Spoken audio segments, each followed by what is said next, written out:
Everyone, today I will discuss about the exterior of the skull. Now I will discuss about the normas. Normas means view. There are five normas are there.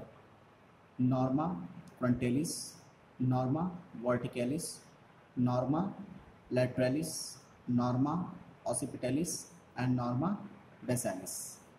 This is the norma frontalis.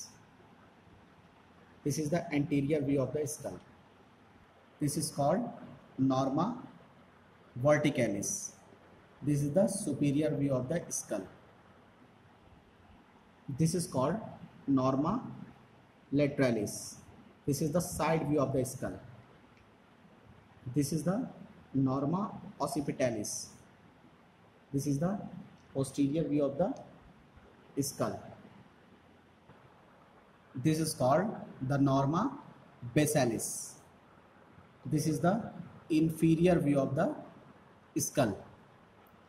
Now I am discuss about the norma verticalis. This is called the norma verticalis. This is the superior view of the skull.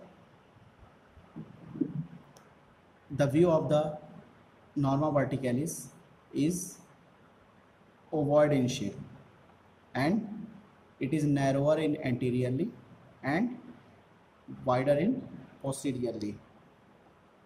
Now the bones participating to formation of the norma verticalis are frontal bone, it lies anteriorly, two parietal bone, these are lies on the each side of the midline, and occipital bone, it lies posteriorly. Now the junctions of the bones, which are also called as the sutures. Sutures are the immovable joint of the skull which are fibrous in nature. The norma verticalis, following sutures can be seen. First one is the coronal suture.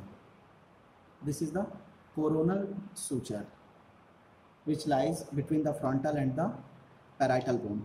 This is the frontal bone and this one is the parietal bone.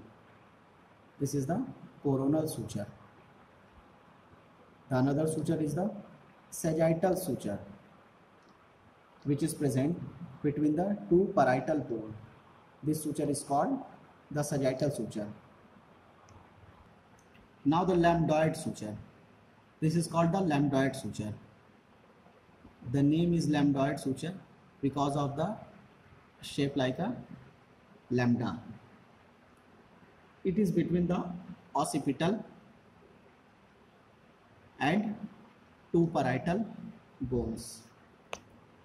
Now the features of the norma verticalis. First of all, the vertex. This is the highest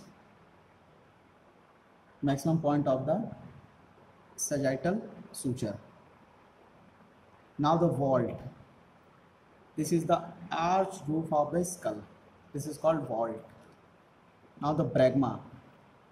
It is situated in the intersection between the coronal and sagittal suture. This is the area of bregma. Bregma is the site of the membranous gap in the fetal skull, which is called the anterior frontanel, which is closest by the 18th month. This is called bregma. Now the lambda. This is called lambda. It is situated at the intersection of the sagittal and lambdoid suture. In the fetal skull, there is a membranous gap at the side of the lambda, which is called as the posterior frontanel, which closes by the 2 to 3 months. Now, the parietal foramina. This is called as the parietal foramina, which is present on the parietal bone.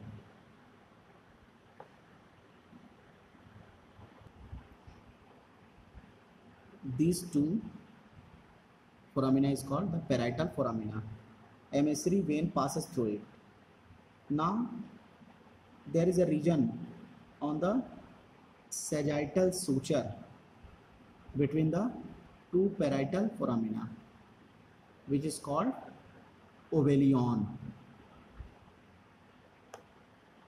Now the parietal eminences, the area of the maximum convexity of the parietal bone, which is called as the parietal eminence. Now the temporal line. There are two temporal lines on each side, superior temporal line and the inferior temporal line. Both the temporal line start at a single line from the zygomatic process of the frontal bone. The two lines arch backward and upward and crosses the frontal bone, coronal suture and parietal bone.